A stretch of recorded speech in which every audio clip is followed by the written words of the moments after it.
पिछले लेसन में हमने धर्म सुधार आंदोलन की प्रगति के 4 बिंदु कर लिए थे।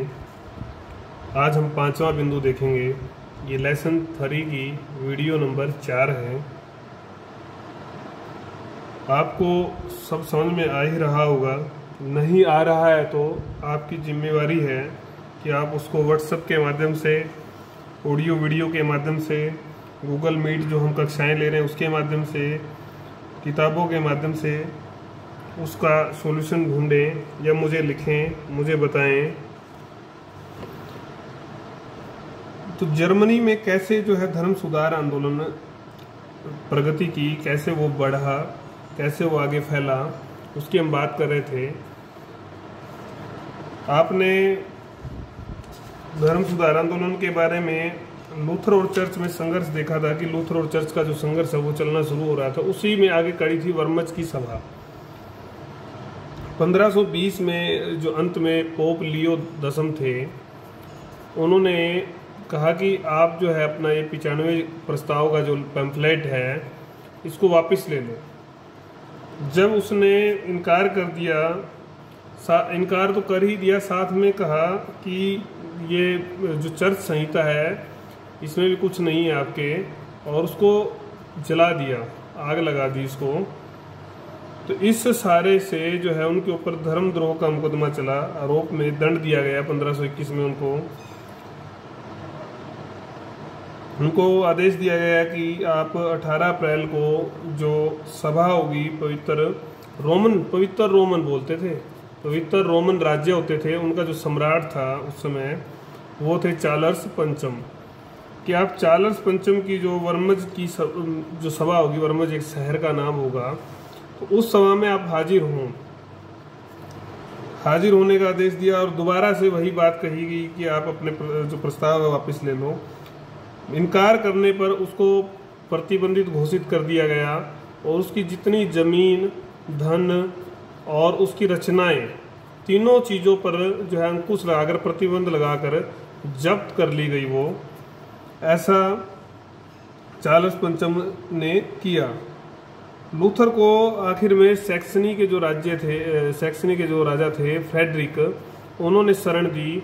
उनकी शरण में वो रहे, एक नाइट जॉर्ज के रूप में जो है उस 1 साल में उन्होंने जो है वहाँ बिताया। उस 1 साल में उन्होंने बाइबल का जो है अनुवाद कर दिया। बाइबल का अनुवाद जो है वो जर्मन भाषा में किया। और इस काल में जो है जो चार्ल्स पंचम थे वो फ्रांस के साथ युद्ध में उलझ गए थे। इसके कारण से वो कुछ ज़्यादा जो है इनके खिलाफ एक्शन नहीं ले पाए। आखिर में जब इन्होंने लोकप्रियता जो है इनकी बढ़ने लगी, बाइबल के कारण से भी, और लोगों में अपना जो सिद्धांत थे, विचार थे, उसकी जो पॉपुलैरिटी है वो बढ़ी, तो पोप को एहसास हुआ कि अगर मैंने कोई एक्शन लिया, कोई कार्यवाही की, तो गृह युद्ध हो सकता है, आपस में लोग लड़ सकते हैं। क्योंकि बहुत सारे लोग लूथर की जो शिक्षाएं थी, लूथर की जो बातें थी, उनको मानने वाले हो गए थे, और बहुत सारे जो लोग थे वो जो पुरानी परंपरा थी उसको मानने वाले हो गए थे। तो धीरे धीरे इस सारे से जो है अनुयायियों की संख्या लूथर की बढ़ती गई और धर्म सुधार आंदोलन की प्रगति भी जारी रही। इसके बाद एक किसानों का विद्रोह हो जाता है। बड़ी इंटरेस्टिंग है ये। इसमें देखो कि कैसे 1524 में लूथर की शिक्षाओं से प्रभावित होकर ही किसान विद्रोह करते हैं। विद्रोह जो है कुलीनों के विरुद्ध है। कुलीन में विशेष रूप से जो कैथोलिक लोग थे उस समय, कैथोलिक लोगों के जो विरुद्ध विद्रोह होता है, तो उस समय किसान जो है मांग रखते हैं, 12 मांगे, कि बेगार की जो प्रथा है वो समाप्त हो जाए और हमारे को जो है दास्ता से मुक्त कर दिया जाए, और न्यायपूर्ण जो है किराया है या वो निर्धारित हो, और चरागाह की जो भूमि है उस पर जो अधिकार है वो कृषकों का होना ही चाहिए। ऐसी बातें थी। शुरू में लूथर ने इन बातों का समर्थन किया, उनकी मांगों का समर्थन किया, लेकिन जब मांगें नहीं मानी गई तो आखिर में किसान हिंसा पर उतारू हो गए। उस हिंसा से डरकर या हिंसा को ये समझ कर कि ये रुकेगी नहीं, तो लूथर ने जो है विरोध किया कि ये हिंसा ठीक नहीं है, और किसानों के विरुद्ध एक पंपलेट निकाला, against thieves and murderous hoards of peasants. और उसमें उन्होंने इंडिकेशन दिया कि भी इसको कठोरता से दबाया जाए, नहीं तो ये जो है नुकसान ज़्यादा कर देंगे। आखिर में इसको दबा दिया गया था 1525 में, लेकिन इससे 1 लाख किसान लोग भी मारे गए, हालांकि बहुत बड़ी संख्या में ये घटना। इस सारे से एक बार के लिए लूथर के विरुद्ध में जो है दक्षिण के किसान जो थे वो हो गए। ये भी एक बीच का इंसिडेंट जो है घटा। शुरू में सहायक मिले, फिर विरोधी हुए, तो ऐसा चलता रहा प्रोटेस्टवाद का उदय। आखिर में 1526 में जो है दोबारा से जो है सभा बुलाई गई डाइट की। डाइट जो है जर्मन में बोलते थे, जैसे अपने संसद होता है, पार्लियामेंट होता है, तो वहाँ प्रथम सभा स्पीयर में बुलाई गई। स्पीयर जगह है, कोई निर्णय उसमें नहीं हुआ। फिर दूसरी सभा 1529 में बुलाई गई। इसमें कहा गया कि जो वर्मज की सभा में चार्ल्स पंचम की जो निर्णय हुए थे उनको कठोरता से लागू करो। लेकिन बहुत सारे जो है फॉलोअर या मानने वाले थे लूथर के उस डाइट में, उन लोगों ने विरोध किया, प्रोटेस्ट किया। प्रोटेस्ट का मतलब ही विरोध करना होता है। तो वो लोग तब से प्रोटेस्टेंटवाद का जो है जन्म हुआ, उसको प्रोटेस्टेंट मत का नाम लोकप्रिय हुआ, और जो करने वाले थे वो प्रोटेस्टेंट कहलाए। इन लोगों ने ईसा मसीह और बाइबल की जो है सत्ता को स्वीकार किया, कहा कि जो इसकी शिक्षाएं हैं वही सब कुछ है। और इन्होंने पादरी, पोप और जो चर्च के जो नियम थे, जो चर्च के जो चमत्कार थे, उनको मानने से बिल्कुल इन्होंने इनकार कर दिया। उस कहा कि गहरी आस्था रखें ईश्वर में, उससे ही आपकी मुक्ति जो है, मोक्ष का जो है रास्ता वो खुलेगा। और दूसरा जो है इन्होंने एक बड़ा कदम उठाया था, हमने पहले भी पढ़ा था कि इन्होंने पादरियों को विवाह की अनुमति दे दी। इस सारे से धीरे धीरे इनके फॉलोअर जो है बढ़ते गए और मत जो है वो भी फैलता गया। ये हमने प्रोटेस्टेंटवाद का उदय पढ़ा। फिर मत तो देखो अब स्थापित हो गया है, तो अब फैले भी का, फिर आगे और आगे भी जाएगा। तो इस बीच में लूथर की मृत्यु भी हो जाती है, और फिर आग्सबर्ग की संधि, और फिर मत भी बढ़ता जाता है। 1545 तक ये मतभेद जो हुए, गृह युद्ध जो हो गया था, कैथोलिक और प्रोटेस्टेंट, एक कैथोलिक था एक प्रोटेस्टेंट थे, तो इनमें मतभेद जो है वर्ष ज़्यादा हो गए। तो आखिर में जो चार्ल्स पंचम जो शासक थे, उन्होंने निश्चय किया कि इनको जो है दमन किया जाए, इनको मारा पीटा जाए। तो 1546 में जो उत्तरी जो राज्य थे जर्मन के, वो लूथर के समर्थक थे, और दक्षिण जो राज्य जो किसानों का विद्रोह हुआ था वो इसके खिलाफ थे, विरोध में थे। तो इनमें गृह युद्ध हुआ। गृह युद्ध होने पर जो 1555 तक चलता रहा। हालांकि इस बीच में जो है 1546 में जो है लूथर की मृत्यु भी हो गई थी, लेकिन जैसे ही उसकी मृत्यु हुई तो मत का जो प्रचार था वो और जोरों से हुआ, धीरे धीरे अन्य देशों में भी ये फैल गया, अन्य देशों में फैला। आखिर में जब ये फैला, जब ज़्यादा कोई चीज़ बड़ी हो जाती है तो उसका कोई समाधान निकाला जाता है। समाप्त, अब इनको लगा कि समाप्त तो नहीं हो सकती, तो समाधान क्या है, एक संधि कर ली जाए, एक समझौता कर लिया जाए। उस समझौते के अनुसार आग्सबर्ग की एक संधि हुई। आग्सबर्ग की जो संधि थी, उस संधि के अनुसार प्रोटेस्टेंट जो एक शाखा थी ईसाई धर्म की, उसको मान लिया गया। ये भी एक शाखा है, उसको मान्यता दे दी गई पूरी तरह से। प्रत्येक और क्या शर्तें थी इसमें, क्या क्या हुआ, प्रत्येक जो राजा था उसको अपने राज्य के लिए अपना धर्म जो है चुनने का अधिकार दे दिया गया। धर्म चुनने का अधिकार दिया गया उसको। ऐसा नहीं था कि पोप जो कहेगा वो फॉलो करना पड़ेगा उसको। और 1552 से पहले के जो थे उनको संपत्ति, प्रोटेस्टेंट जो थे उनको संपत्ति पर अधिकार भी दिया गया। और जहाँ पर कैथोलिक क्षेत्र, जहाँ ज़्यादा कैथोलिक होंगे, वहाँ पर जो उत्पीड़न हो रहा है वो नहीं होगा। उत्पीड़न किनका, प्रोटेस्टेंट का। और धर्म छोड़ने पर भी उनको विवश नहीं किया जाएगा। लूथर के अलावा जो अन्य सुधारक उनको मान्यता नहीं मिलेगी अभी, ये भी तय किया गया, क्योंकि और ज़्यादा अगर सुधारकों को मान्यता मिलती तो वो नए नए विचार लेके आते हैं, ऐसा इनका मानना था। और जो कैथोलिक धर्म छोड़ेगा, कैथोलिक धर्म छोड़ने वाले व्यक्ति को पदवी और अपने जो अधिकार है वो त्यागने पड़ेंगे।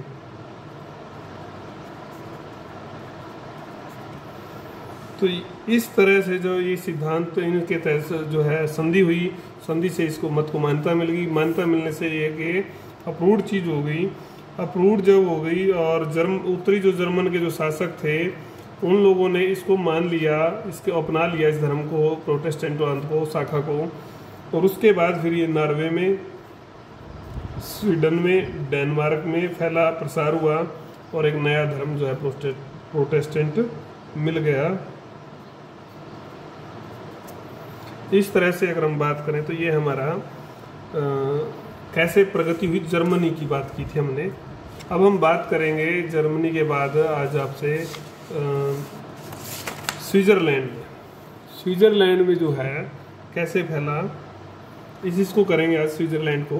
बस स्विट्जरलैंड में धर्म सुधार आंदोलन। नेता के बारे में तो हमने पढ़ा था कि जो काल्विन थे और ज्विंगली थे वो यहाँ के नेता थे सुधार के।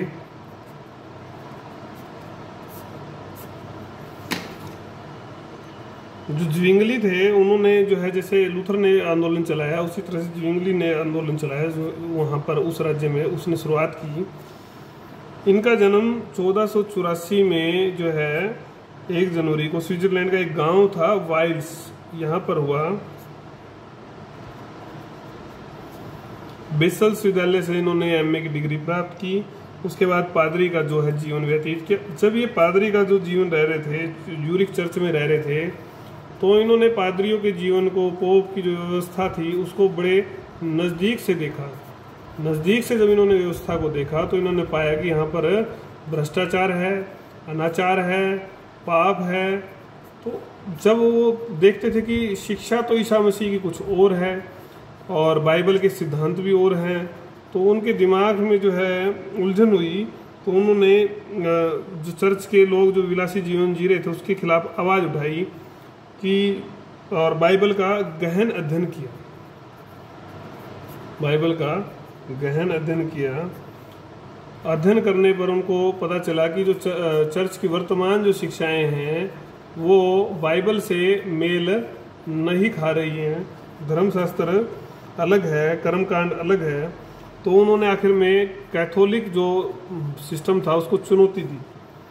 चुनौती देने पर जो है 1522 में उन्होंने चुनौती दी। इनके ऊपर लूथर का प्रभाव था, तीव्र विरोध किया। 1519 में जो अक्षमा पत्र जो है बेचे जाने लगे थे, तो उन सभी पादरियों को जो बेचते थे ज्यूरिख चर्च से निकाल दिया।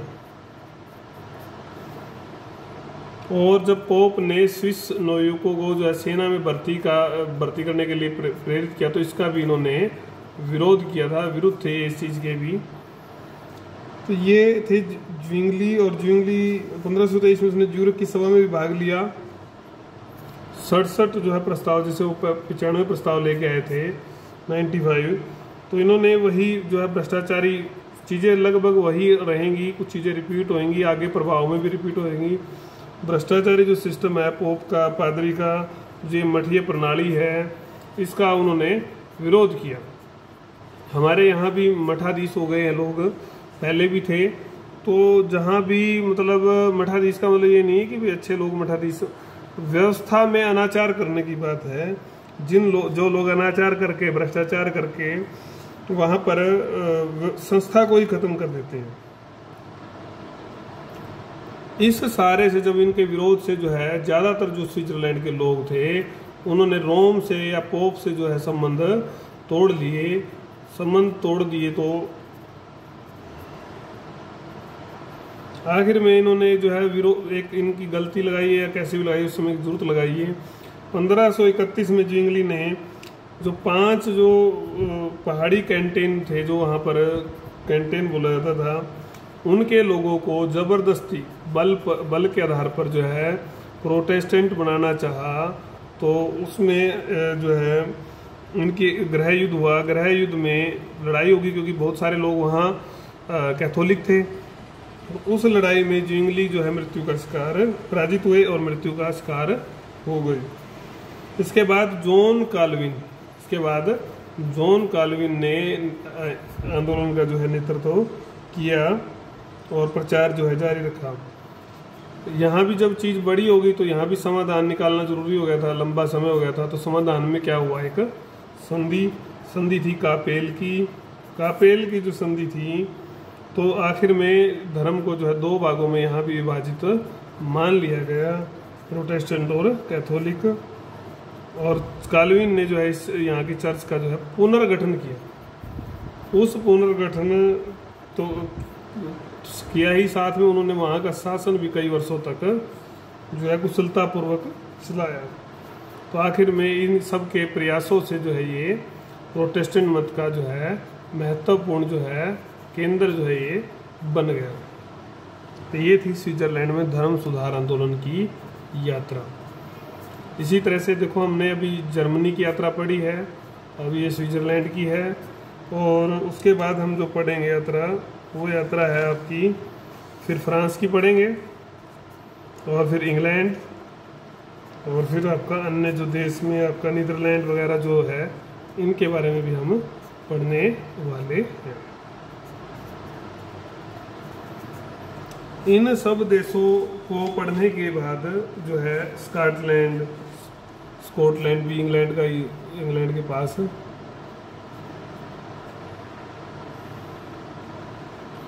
इस पे आपका एक मैप भी रहेगा। जैसे पुनर्जागरण के केंद्र थे, इसी तरह से धर्म सुधार आंदोलन के केंद्र का एक मैप है, इसको आपने भरना है। आपने फाइल में जो है मैप नंबर 2 लगाना है।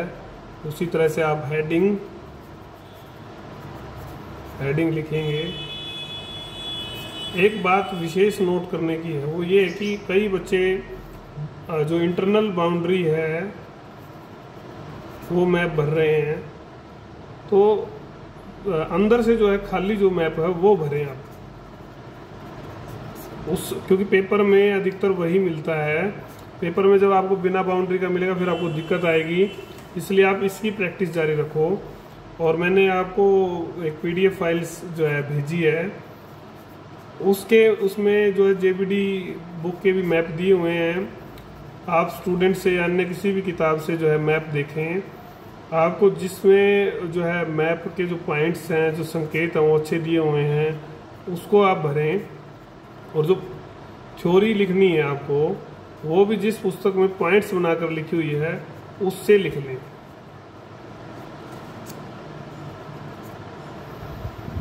तो धर्म सुधार आंदोलन के केंद्र जो शहरों के नाम आ रहे हैं, अब आपने देखा स्विट्जरलैंड में, ठीक है, जर्मन में आग्सबर्ग आया, कापेल आया, ये जो संधि के जो क्षेत्र हैं यहीं पर ये फैला भी, रोम की बात हुई। तो ये सारा आपने देखना है। धर्म सुधार आंदोलन के ये केंद्र थे।